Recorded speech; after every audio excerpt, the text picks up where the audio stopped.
Hi friends, welcome back to another episode of Generation Tech. My name is Alan. So, a lot of you guys have been suggesting that we do another Earth versus Star Wars series after you guys saw our Galactic Empire versus Earth segments. So we've decided to do a 3-part series on what would happen if the Confederacy of Independent Systems encountered Earth. Let's set the ground rules. For the purposes of this video, Earth is located in the unknown region of the Star Wars galaxy. The time period is roughly a year after the Battle of Geonosis. Both the Republic and Separatist Alliance are scrambling to find loyal systems to recruit to their cause. Resources and manpower need to be quickly replenished as the war kicks into high gear. A Trade Federation survey ship has rediscovered a new system after studying old Republic survey information. Isolated in the unknown region, the system's soul was difficult to reach. It had taken several years for Old Republic survey teams to find a safe route from existing hyperspace lanes to this new system. The third planet from the star was designated as Sol 3, and it was inhabited by humans. Their society had entered the information age and they were beginning to experiment with space travel, but were still far too primitive to have made contact with other species. What made Sol 3 such a desirable planet was its abundance in natural resources and fertile land. It was a garden world that had the capability of generating all types of nutritious foodstuffs along with some very unique and delicious exotic foods.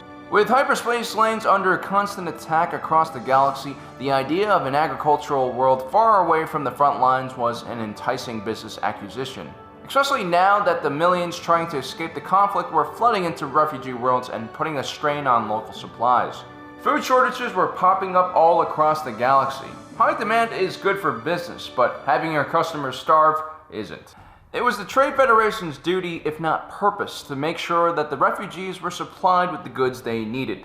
For the right price, of course. Count Dooku would need to be notified. Sol 3 would be a terrific addition to the Confederacy of Independent Systems. Although this world's defenses were primitive, conflict as usual was bad for business.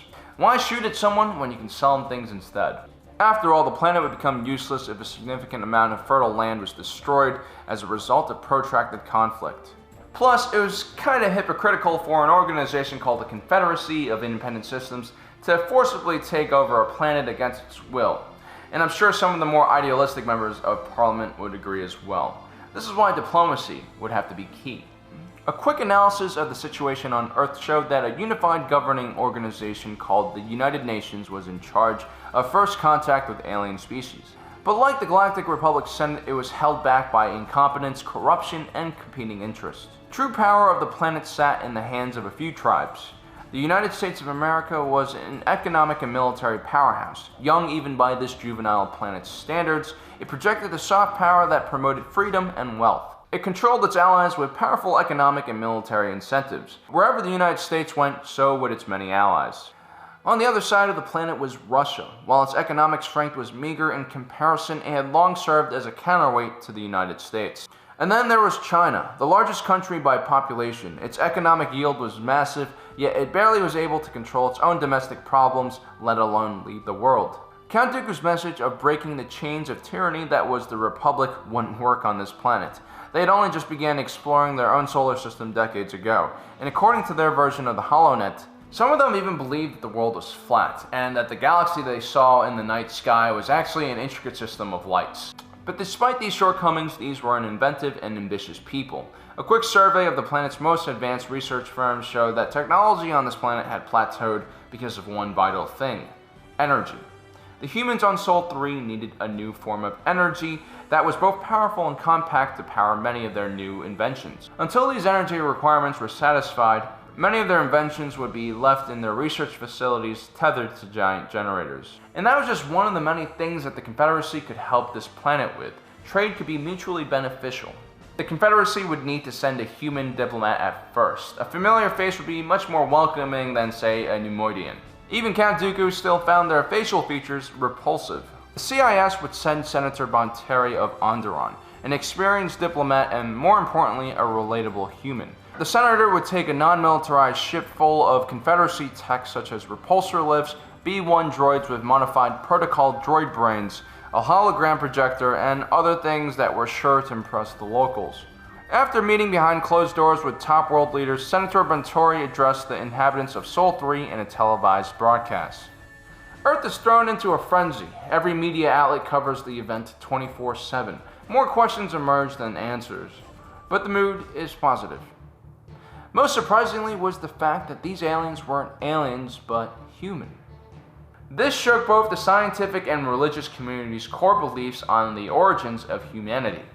After meeting with the UN, Senator Bonteri prepared to meet individually with the warlords of Sol 3's most powerful tribes. Speaking with the UN was just a formality. Now the real negotiations would begin.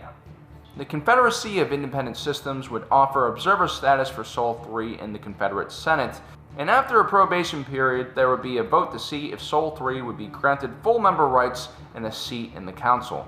And better yet, Sol 3 would be allowed to open trade with the CIS and purchase new technology. But that wasn't all. To the Americans, Senator Bonteri offered to supply several wings of Vulture droid fighters, including the infrastructure to operate, maintain, and eventually even manufacture on their own. In the long run, replacing their manned aircraft with droids would save billions in their military budget. To the Russians, Senator Bonteri offered to re-equip one Russian armored division with the CIS armored assault tank. It would be an ideal deterrent against any ground invasion by neighboring NATO forces. To the Chinese, Senator Bonteri offered several divisions of B-1 battle droids. They were even cheaper to manufacture and maintain than a PLA soldier.